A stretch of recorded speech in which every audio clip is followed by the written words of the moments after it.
lost in the storm. The wind screamed over the frozen wasteland like a dying creature. Snow fell from the black sky, sharp like needles, cutting into anything that moved. The ground cracked under heavy ice. Nothing alive should have been out there. But someone was. A small alien girl named Rilke stumbled through the storm, her feet dragging. Her thin clothes were soaked and stiff. Her face was pale blue from cold. In her arms, she clutched a tiny furry creature, her pet, Milu. The creature didn't move. Only its tiny chest rose and fell weakly. Rilke's planet was warm, filled with green trees and soft sun. But this moon, where her shuttle crashed, was full of ice and death. She didn't even remember how many days had passed. All she remembered was the cold. "I'm sorry, Milu," she whispered, her voice shaking. "I tried."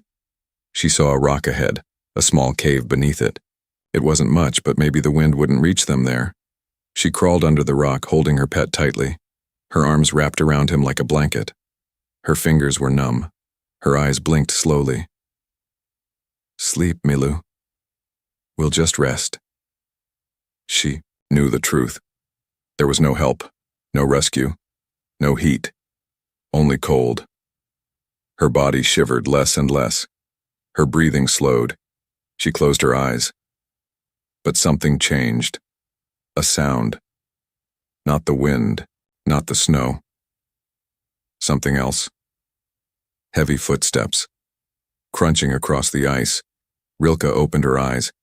She saw a shape through the snow, a large figure, glowing slightly with orange light. A strange helmet. Wide shoulders. Not an alien. A human. She blinked again, thinking it was a dream. The human knelt beside her without speaking. His movements were fast but careful. His gloved hands pulled out a small thermal blanket. Then something warm, so warm, wrapped around her and Milu. The human pressed a device to her chest. Heat flooded her body. Her eyes widened. He was real. Who? She tried to speak, but her lips were stiff. The man didn't answer yet. He pulled off his helmet, revealing a bearded face. He looked rough, tired, but his eyes were kind. "Don't talk. You're freezing," he said in a calm, low voice. He placed a heat pod beside her and then checked her pet. He gave Milu a drop of something from a small vial. Within seconds, the pet moved slightly, letting out a soft chirp. Rilke gasped. "You saved him," she whispered. The man looked at her. "And you? I saw your signal earlier. Weak, but I followed it. I didn't expect to find anyone still alive." He lifted her gently into a small carry sled. She was light, almost weightless. He placed Milu beside her, wrapped both in the heated blanket, then pulled a cover over them. "Stay still. I'll get you to shelter," he said. "Wait, your name?" She tried. He paused. "Grant." That was all he said before he put his helmet back on and started pulling the sled through the storm. The wind howled louder. Like it was angry someone dared to survive. Minutes passed. Then hours. Rilke drifted in and out of sleep. Every time she opened her eyes, she saw the strong back of the human as he pulled them forward. His steps never stopped. He didn't complain. He didn't slow down. Finally, through the storm, a small structure appeared. Metal and solid. A survival pod. Grant punched a code into the door, and it opened with a hiss. Warmth hit Rilke's face. He carried her inside and placed her on a soft bed. Then he lit up the emergency heater and placed Milu in a warming pod. "You'll both live," he said, removing his helmet again. "You're lucky I was nearby." Rilke looked at him with wide eyes. "Why? Did you save us?" He gave a tired smile. "Because no one else would." She stared at him for a long time. Then slowly she smiled back. For the first time since the crash, she felt safe. Rilke woke to the sound of fire crackling. Not real fire, but a glowing orb inside a heater unit. Still, it gave off real warmth, and that was all that mattered. She sat up slowly, confused. Her head ached, but her body was no longer frozen. Her fingers worked. Her heart beat strong. For a moment she wondered if she had died and this was some kind of afterlife. But then she saw him again. The human. He sat by the door of the survival pod, removing pieces of frozen armor from his limbs. Steam rose from his suit as it thawed. He didn't notice she was awake. He looked strange, like the war statues on her homeworld. Broad, rough, covered in gear she didn't understand. His back was straight, his face focused. She noticed something else. He had taken off his jacket and wrapped it around Milu, her small pet, who now rested beside the heater, breathing normally again. That jacket must have been keeping him warm earlier. He gave it away, without a word. She sat up with effort. Her voice cracked as she spoke. "Why did you help us?" He turned slightly surprised, then gave a small nod. "You're awake." She waited, staring at him. He shrugged. "I don't like seeing people die, even if they're not human." Rilke blinked. His voice wasn't cruel, just tired, honest. "But we're strangers," she said. "Aliens. I'm no one." He looked at her now directly. "You're someone to him," he said, nodding toward Milu. That was enough. Rilke felt her eyes sting. Not from the cold this time, but something warmer. Something she hadn't felt in a long time. Hours passed. She tried standing. Her legs were shaky, but she walked around the pod. It was old but clean. Someone had lived here once, long ago. Maybe a scout. Maybe a prospector.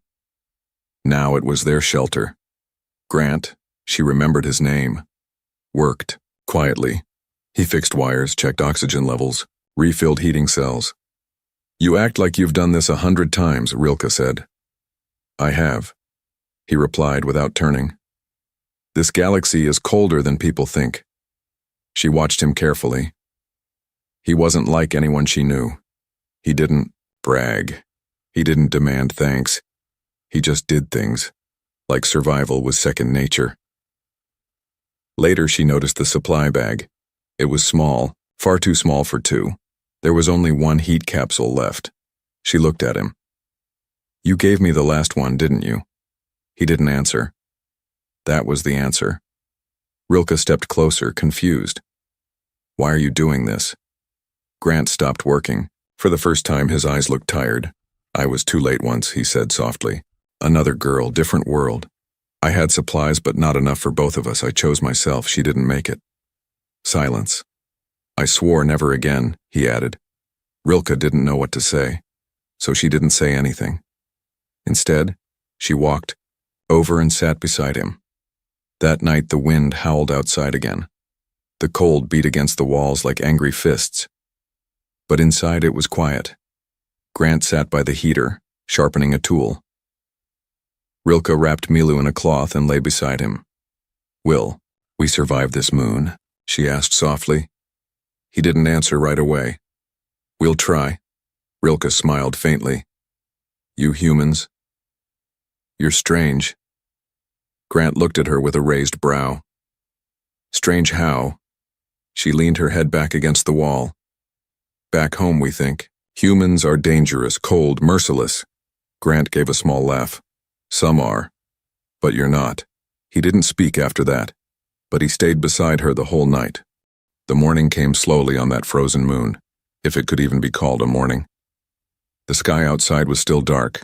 The storm had calmed, but the air remained deadly cold. Ice clung to the windows like claws. Inside the pod, Rilke watched Grant working with a strange device. It was round, flashing a red signal light. She tilted her head. "Is that a communicator?" Grant didn't look up.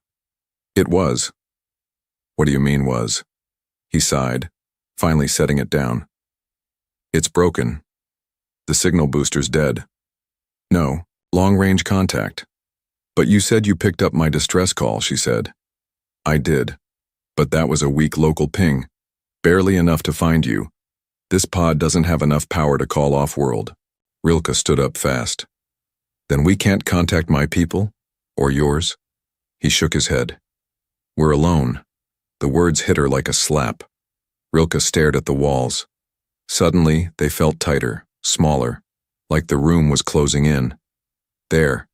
Has to be another way. There is, Grant said, calmly pulling out a star map from his wrist pad. He pointed to a blinking dot. There's an abandoned research tower. 50 miles east, it has a backup beacon. If it's still active, we can send a full emergency call. Rilke frowned. 50 miles? That's too far. We'll freeze.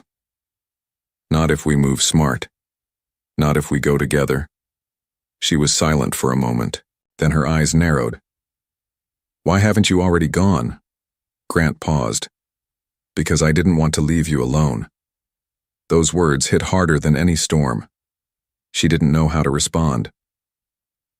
Later that day, they prepared for travel. Grant opened his pack.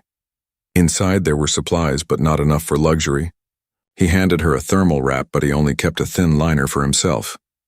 You're doing it again, she said. What? Giving me the good stuff. Grant gave a tired smile. You're smaller. You'll lose heat faster. She didn't argue, but her heart felt heavy. As she helped pack, she looked at Milu, now alert and sitting upright, blinking his bright eyes. He gave a tiny chirp and climbed onto her shoulder. He's stronger now, she said. Grant nodded. He's a fighter, just like you. Before they left the pod, Rilke stood in front of the door and hesitated. What if we don't make it? She asked. Grant placed a hand on her shoulder. Then at least we tried. Sitting here waiting for rescue that may never come? That's the real way to die. His voice wasn't cruel, it was honest. The truth. She nodded slowly. Okay. Let's go. They stepped outside into a world of endless white. Snow crunched under their boots. The wind was softer now, but the cold was still sharp. With every step, Rilke wondered if they were making a mistake. But every time she looked at Grant walking ahead, steady, fearless, she felt her doubts fade. They hiked for hours, taking breaks in hollow ice caves. At one point, they spotted strange claw marks along a wall. What made those? She asked. Grant only said, Let's hope we don't find out. As night returned, they stopped and lit a micro heat pod inside a rocky overhang. Rilke's legs were sore. Her lips cracked from the dry cold. She sat close to Grant and Milu curled beside them. She looked up at the dark sky, stars sparkling, cold and silent. I don't think anyone's coming for me, she whispered. Grant didn't speak. For a moment, then he said, That's okay. I'm already here. Rilke turned to him. Why are you like this? He blinked. Like what? Braver than you need to be. He looked at the stars. Because someone once told me, real strength isn't about surviving for yourself. It's about helping others live when they've lost all hope. Rilke's eyes softened. That night she didn't feel quite so lost. The snow was falling again, but slower now, heavier. The flakes were thick like ash, drifting down in silence. Every step forward left deep marks, and Rilke's legs trembled as she pushed forward beside Grant.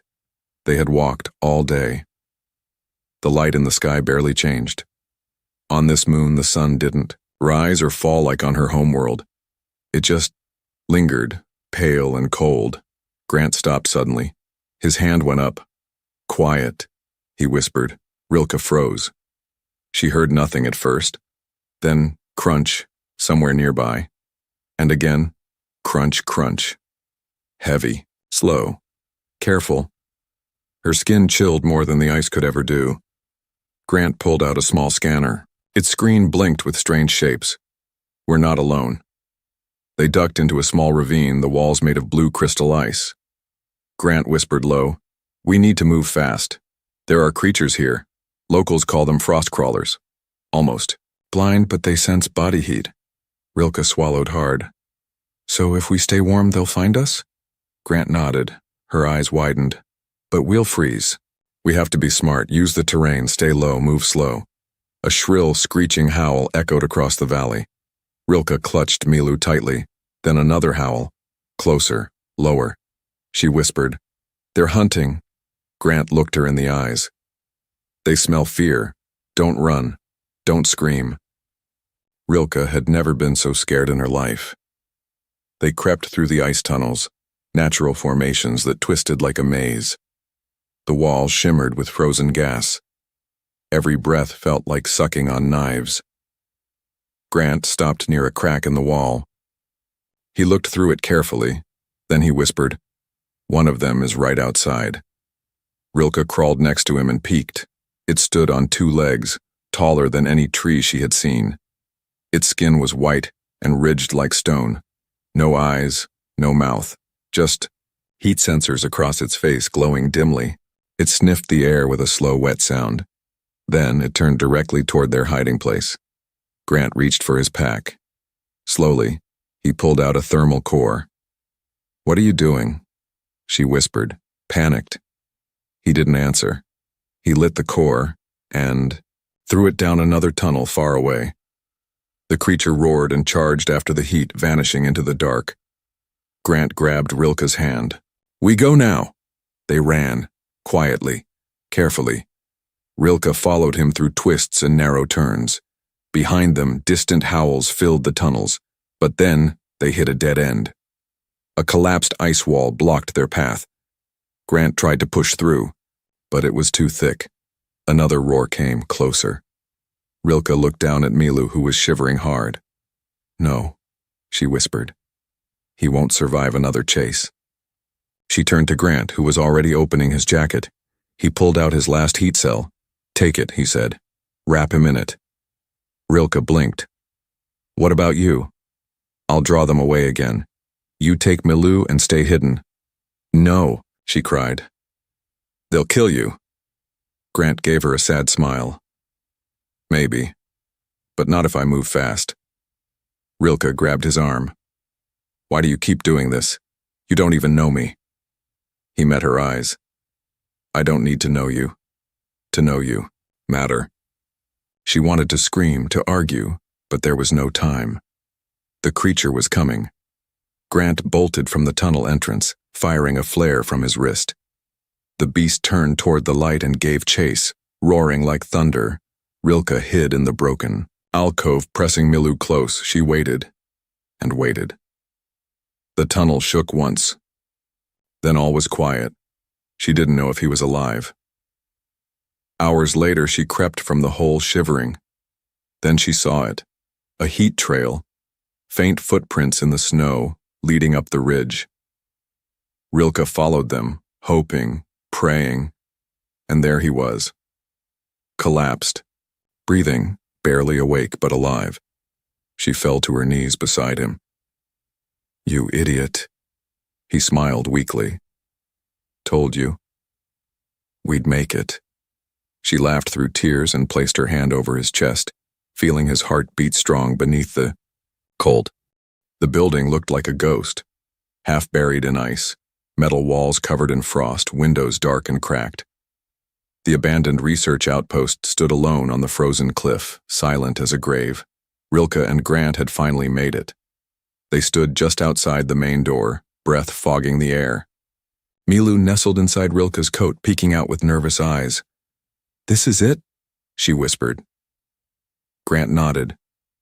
"Yeah, let's hope the emergency beacon still works." He pulled out his portable scanner and placed it near the door's control panel. After a second, the lock clicked open. The door creaked wide. Inside, darkness. They stepped in. The hallways were quiet and empty. The lights above flickered weakly, old emergency power still pulsing through the walls. The place smelled like rust, old chemicals, and something else. Something wrong. Rilke whispered, "Why was this place abandoned?" Grant didn't answer right away. His eyes scanned everything. Too many secrets. Labs like this weren't always used for research. They passed rooms with shattered glass, broken machines, and scorched floors. One door was marked, "Specimen Containment. Do not enter." Rilke felt a shiver, but not from the cold. Something had happened here. Finally, they reached the beacon room. Grant flipped open the control panel. The beacon light blinked yellow. "Half power," he muttered. Enough to send a signal off-world, barely. He started working quickly. His fingers flew across the buttons. But then, the lights in the hallway flickered, and footsteps echoed outside the room. Rilke froze. "Did you hear that?" she whispered. Grant stood up slowly, weapon in hand. Then came the voice. Well, I knew someone would come back here." From the shadows stepped 3 figures, not beasts, not soldiers.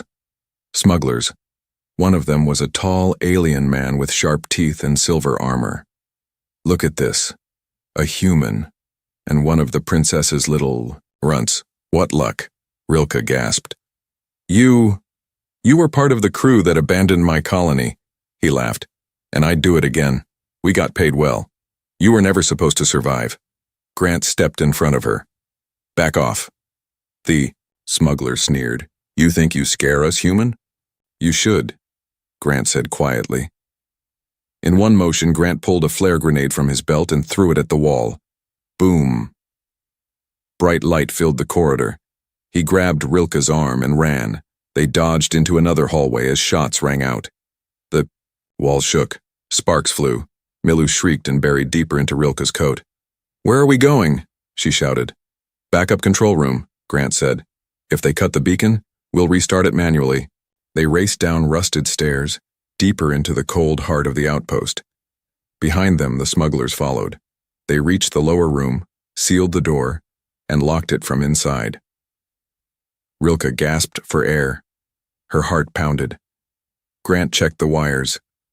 "They disabled the main beacon," he said.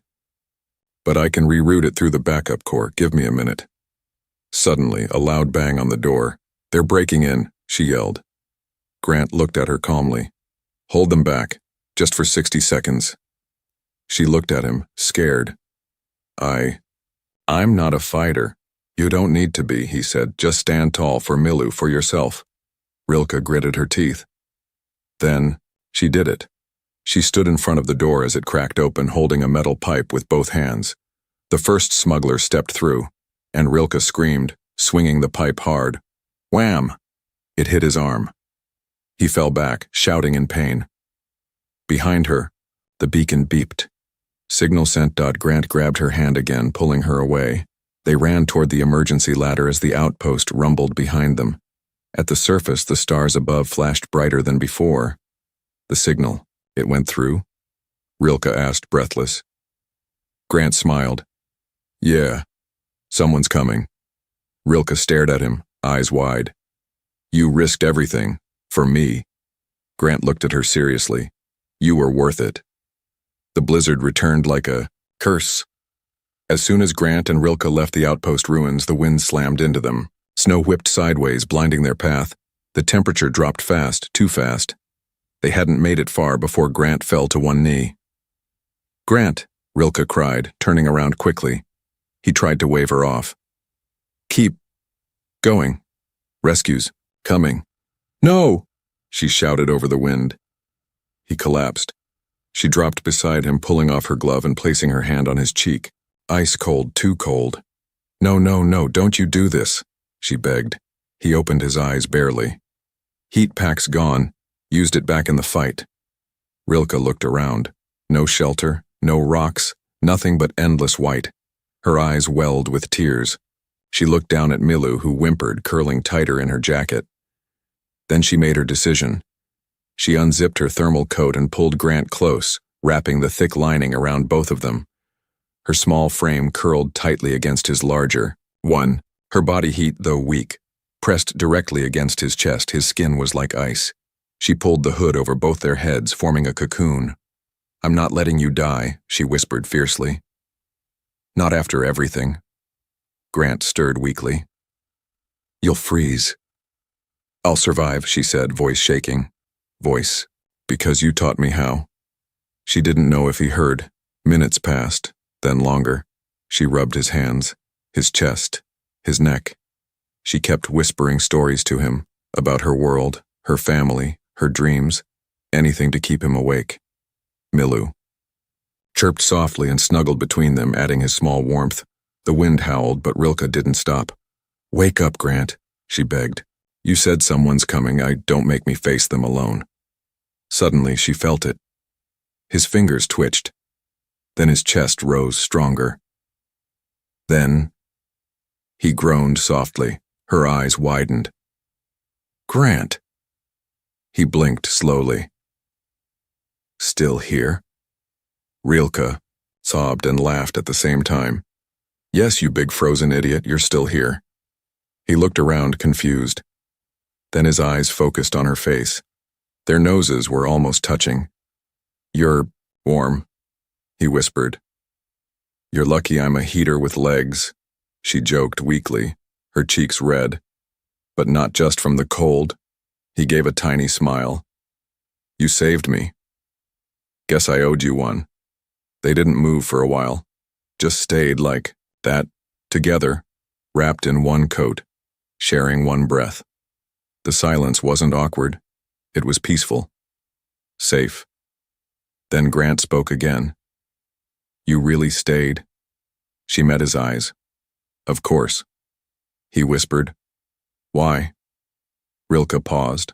Her answer was soft, because you're not just the man who saved me. You're the man I'd follow anywhere. Hours later, a deep humming echoed above the storm.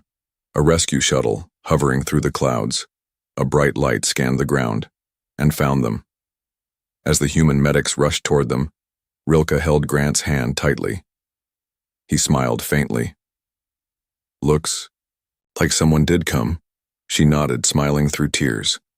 Yeah, but you're the only one I waited for. The rescue shuttle broke through the storm clouds like a burning star.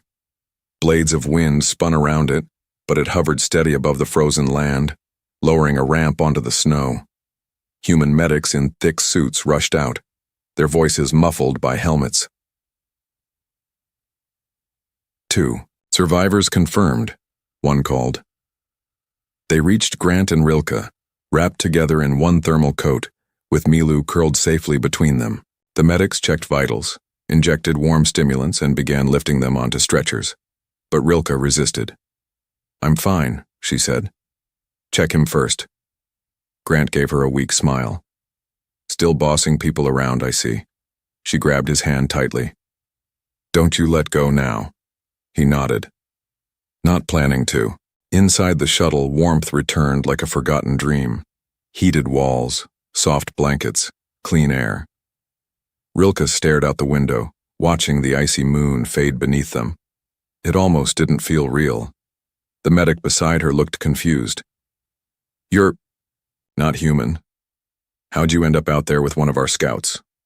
Rilke looked over at Grant, who was now sleeping soundly across from her. He found me, when no one else did. The medic blinked. You're lucky. He's one of the good ones. No, Rilke whispered. I'm lucky he's mine. They arrived at a human star station in orbit, safe, warm, and full of life. Rilke had never seen such a place before. So many beings walking together. Machines, aliens, humans, all under one roof. But even here she felt like a stranger. Until she saw him again. Grant stood at the edge of the medical bay, fully healed, dressed in a black jacket with the symbol of a star on his shoulder. His eyes lit up when he saw her. You look better, he said. She ran to him and hugged him tightly. You didn't leave. Didn't plan to, he said softly. Later, the station chief gave Rilke a choice. You can take a ship back to your homeworld. We've contacted your people. They're ready to receive you. She looked down. She had dreamed of that for days. But now, she felt something new in her heart, something she didn't want to let go of. She turned to Grant. Can I stay? He blinked. With me? Yes, she said simply. He looked into her eyes. You sure? I don't belong where I came from anymore, she said. And you gave me a new place, a reason to keep living. I want to stay where the fire is. He smiled. Then stay. Weeks passed. Grant and Rilke worked together as scouts, exploring safer paths across frozen moons and dead planets, helping others survive. She learned fast. She became strong. But every night when the stars blinked outside their station window, she curled beside him and Milu and whispered, "Still." "Warm?" "Always," Grant would reply. One night, while sitting around a training fire pit with new recruits, someone asked her, "Is it true you survived 6 days on an ice moon alone?" Rilke smiled. "Not alone." And she took Grant's hand for all to see. Some fires don't burn in wood or flame. Some burn in hearts that choose to hold on, even in the coldest places in the galaxy.